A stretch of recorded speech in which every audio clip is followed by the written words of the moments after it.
বর্তমান সমাজের মানুষের সবচেয়ে বড় সমস্যা হচ্ছে মানুষ সবাই ধৈর্যহীন, কারো কোনো ধৈর্য নেই, সবাই অধৈর্য। সামান্যতম ধৈর্যটুকু তাদের অবশিষ্ট নেই এই সমাজের মানুষের। এই ধৈর্যহীনতার কারণে আজকে মানুষ বিভিন্ন ধরনের সমস্যায় ভুগছে।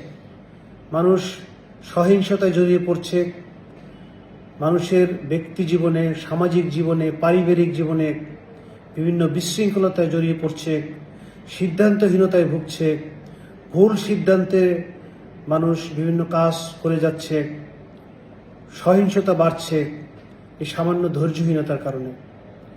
কারো কোনো ধৈর্য নেই, সবাই অধৈর্য।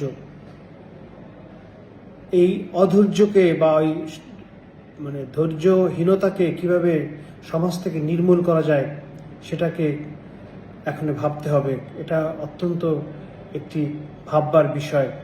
এটা একটি অসুস্থতা, এটা একটি শারীরিক সমস্যা, এটা একটি মানসিক সমস্যা। এই ধৈর্যহীনতা, এটাকে নির্মূল করতে হবে।